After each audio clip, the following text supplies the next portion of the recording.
Hi అండి అందరికీ. అందరూ ఎలా ఉన్నారు? అందరూ బాగున్నారు? మేమైతే చాలా బాగున్నాం. మీరు కూడా బాగుండాలని మనస్ఫూర్తిగా కోరుకుంటున్నామండి. Welcome to my channel Amma's kitchen blog. ఈరోజు వచ్చేసి వీడియో ఏంటంటే ఇది 2 days వీడియో ఉంది. నేనైతే న్యూ ఇయర్కి మా అమ్మ వాళ్ళ ఇంటికి వెళ్ళామండి. వెళ్ళి వస్తూ మేము ఏం తెచ్చుకున్నామో ఈ వీడియోలో చూడండి. శారీ అయితే కొన్నారండి మా వాళ్ళు.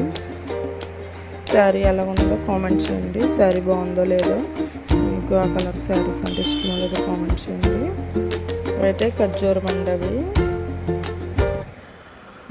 ఇవైతే వాల్నట్స్, అయితే ఇంకా ఫ్రూట్స్ అండి. ఇంకా అవి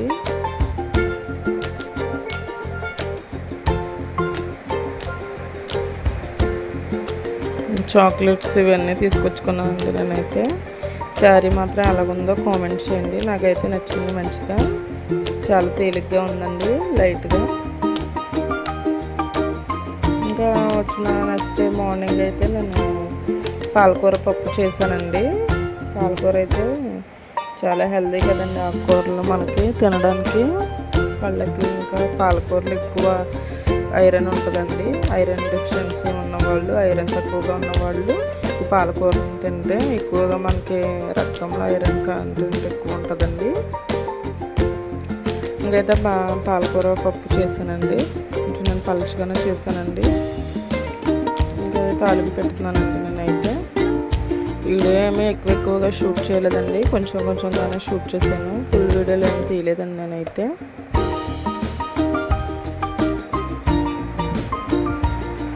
ఇప్పుడైతే పచ్చిశనగపప్పు, వెల్లుల్లిపాయ, ఆవాలు, జీలకర్ర, ఎండుమిర్చి వేసి ఇంకా తాలింపు పెట్టానండి. నాకైతే పప్పులోకి జీలకర్ర, ఆవాలు ఎక్కువగా ఉంటే ఇష్టమండి. ఇంకా అయితే కరివేపాకు అయితే నా దగ్గర లేదండి. ఇంకా మామూలుగా ఇంకా పాలకూర పప్పు ఇంకా ఆకుకూర కదండి, ఇంకా మామూలుగా చేసేస్తాను ఇంకా తాలింపు అయితే.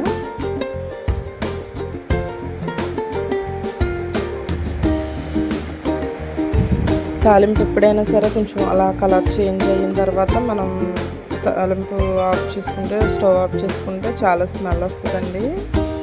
అది పర్ఫెక్ట్గా అయినట్టండి తాలింపు అయితే.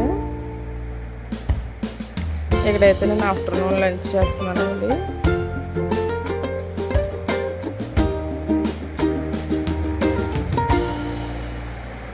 పప్పులోకి అయితే నేను ఆవకాయ పచ్చడి ఉందండి, అదైతే వేసుకుని తిన్నానండి. నేనైతే చూసారు కదండి, పాలకూర పప్పు అయితే కొంచెం పలుచగానే చేశాను. నేనైతే కొంచెం పెసరపప్పు, కొంచెం కందిపప్పు కలిపి చేశానండి. తర్వాత చల్లారిన తర్వాత కొంచెం దగ్గరగా అయిపోద్దండి. ఇంకా రోజు ఈవినింగ్ అయితే మేము బయటకు వెళ్ళామండి. వెళ్ళి ఇంకా పచ్చిమిరపకాయ బజ్జీలు అయితే తిన్నామండి. మీలో ఎంతమందికి పచ్చిమిరపకాయ బజ్జీలు ఇష్టమో లేదో కామెంట్ చేయండి. ఇంకా వచ్చిన తర్వాత వంట చేశానండి. నేనైతే నైట్ చికెన్ కర్రీ చేశానండి, కాజు చికెన్ కర్రీ.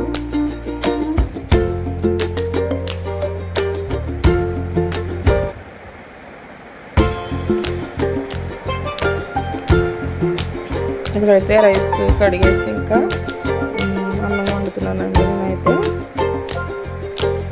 2 times వాష్ చేసేసిన తర్వాత ఇంకా వాటర్ వేసి ఇంకా కుకింగ్ చేస్తానండి రైస్ అయితే.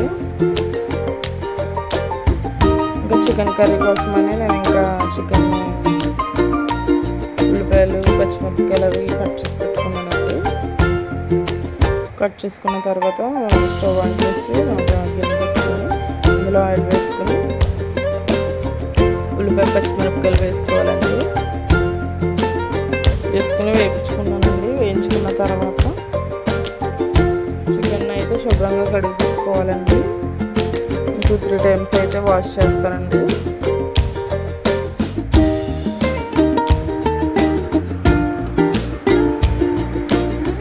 ఉల్లిపాయలు మగ్గించినప్పుడే కొంచెం ఉప్పు వేసేసుకుంటే త్వరగా మగ్గిపోతాయండి. ఇంకా రైస్ కూడా ఇంకా పొంగు వచ్చేస్తుందండి. నేను ఇంకా రైస్ కూడా కుక్ చేసేస్తున్నాను. ఇంకా స్టవ్ ఖాళీగా ఉంటుంది కదండి. ఇంకా పక్కన ఉల్లిపాయలు కూడా వేయించుకున్న తర్వాత ఇంకా కొంచెం బ్రౌన్ కలర్ వచ్చేటప్పటికి ఇంకా చికెన్ కూడా వాష్ చేసేసానండి. నేనైతే 3 టైమ్స్ వాష్ చేసి అలాగా వాటర్లోంచి అలా తీసుకుంటే మనకి డస్ట్ అంతా పోతుంది. కొంతమంది అయితే మామూలుగా వాటర్ ఉంచేసి అది అలాగే వేసేస్తారండి డైరెక్ట్గా. ఇలా వేస్తే కొంచెం డస్ట్ ఉంటుందండి.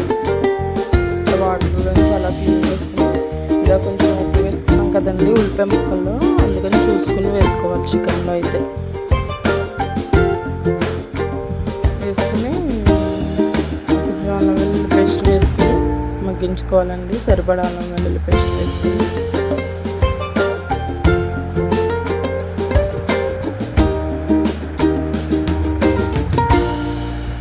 అల్లం వెల్లుల్లి పేస్ట్ వేసుకున్న తర్వాత బాగా కలుపుకోవాలండి. కలుపుకొని మొత్తం మూత పెట్టుకుని మగ్గించుకోవాలండి. ఆ వాటర్ అంతా అబ్జర్వ్ అయ్యేంత వరకు.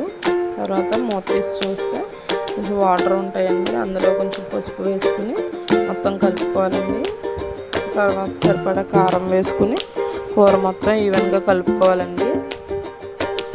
కారం ఫస్ట్ వేసుకున్న తర్వాత చూడాలండి, కొంచెంసేపు ఆగిన తర్వాత కూర సరిపోతుందో లేదో కారం అని చూసుకోవాలండి. ఒకేసారి వేసేస్తే మనకి కారం ఎక్కువైపోతుంది. స్పూన్ వేసుకున్న తర్వాత కలుపుకొని ఒకసారి చూసుకోవాలండి.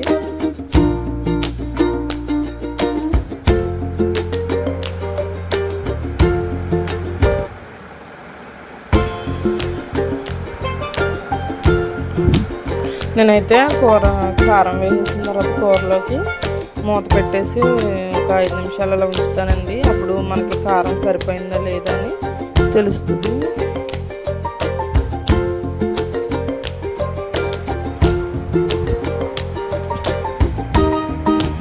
అప్పుడు మనం ఒక 5 నిమిషాలు మగ్గించిన తర్వాత నేనైతే జీడిపప్పులు వేసానండి. మా హస్బెండ్ అయితే జీడిపప్పు వేసి ఉండు అన్నారండి. కొంచెం నాకు కారం సరిపోలేనట్టు అనిపిస్తుందండి, ఇంకా వేసానండి. నేనైతే ఇంకా జీడిపప్పులు అయితే వేసానండి. వేసిన తర్వాత ఒకసారి మొత్తం కలుపుకోవాలండి. కలుపుకుని వాటర్ వేసుకోవాలండి, ఎక్కువ వేసుకోకూడదు. ఆల్రెడీ హాఫ్ కుక్ అయిపోయింది కదండి, సగం ఉడికిపోయిన తర్వాత వేసుకున్నాం కదండి వాటర్. ఎక్కువ వాటర్ వేయకూడదు చికెన్ అని.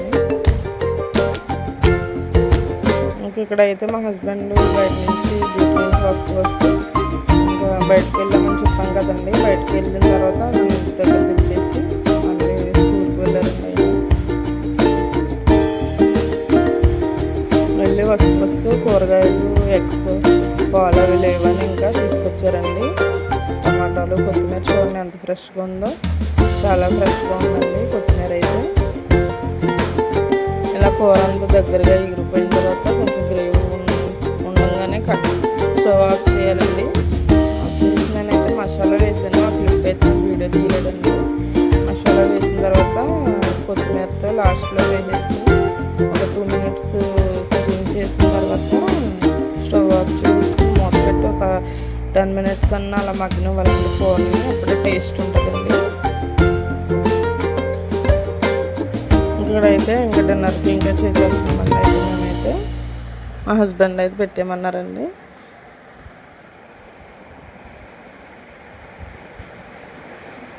చూసారు కదండి, ఇందాకైతే కొంచెం వాటర్ ఉన్నాయి. దగ్గర పెట్టి మూత పెట్టేసి దగ్గరగా వచ్చేంత వరకు మగ్గిపోద్దండి వేడికి అది.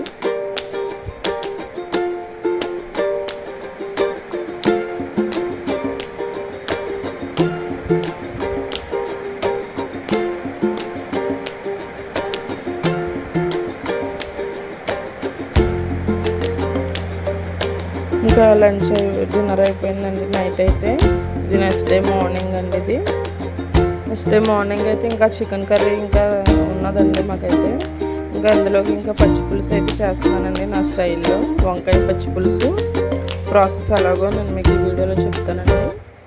ముందుగా ఆయిల్ వేసుకున్న తర్వాత బాండి పెట్టుకుని ఆయిల్ వేసుకుని మనకి మంటకు తగిన పచ్చిమిరపకాయలు వేసుకోవాలండి. ఎక్కువ మంట తినేవాళ్ళు ఎక్కువగా వేసుకోవాలి, తక్కువగా తినేవాళ్ళు తక్కువ పచ్చిమిరపకాయలు వేసుకోవాలండి.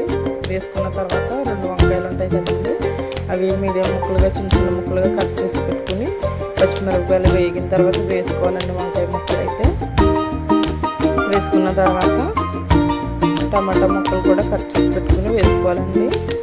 3 చిన్న సైజు టమాటాలు అయితే వేసానండి నేనైతే. అవి వేసుకుని మగ్గిన తర్వాత చింతపండు అయితే కొంచెం వేసుకోవాలండి, మన పులుపు తగినట్టుగానే. నేనైతే కొంచెం వేసానండి. వేసిన తర్వాత ఇంకా కొంచెం జీలకర్ర, వెల్లుల్లి రబ్బలు వేసుకుని మనం పచ్చడి చేసుకుంటాం కదండి, ఆ ప్రాసెసే. కానీ చింతపండు అన్నీ వేసేసి ఇంకా వాటర్ వేస్తాం కదండి, అలాగా. ఇంకో పక్కన అయితే నేను రైస్ కూడా కుకింగ్ చేసేసానండి. పచ్చి పులుసు అయితే మీలో ఎంతమందికి ఇష్టమో కామెంట్ చేయండి. కొంతమందికి అయితే పచ్చి పులుసు అంటే ఏంటో కూడా నాకు కూడా తెలియదండి. పెళ్ళి అయిన తర్వాత తెలిసింది నాకు కూడా. మా అత్తగారు ఎందుకంటే చేస్తారండి ఇది, నాకైతే తెలియదు అసలే. నేను నేర్చుకున్నాను పెళ్ళి అయిన తర్వాత. ఇలా మిక్సీ చేసుకున్న తర్వాత కొంచెం ఉప్పు వేసుకుని ఇలా థిక్ కన్సిస్టెన్సీ వచ్చేంత వరకు మిక్సీ చేసుకుని వాటర్ వేసుకోవాలండి. వాటర్ వేసుకున్న తర్వాత తప్పనిసరిగా ఒక ఉల్లిపాయ ఉంటుంది కదండి, పచ్చి ఉల్లిపాయ, అది కట్ చేసి పెట్టుకుని నిలువుగా వేసుకుంటే ఎంతో టేస్టీ అయిన వంకాయ పచ్చి పులుసు రెడీ అవుతుంది. అంతేనండి వీడియో ఎవరైనా ఫస్ట్ టైం చూస్తున్నట్టయితే లైక్ చేయండి, షేర్ చేయండి, సబ్స్క్రైబ్ చేసుకోండి. Thank you for watching.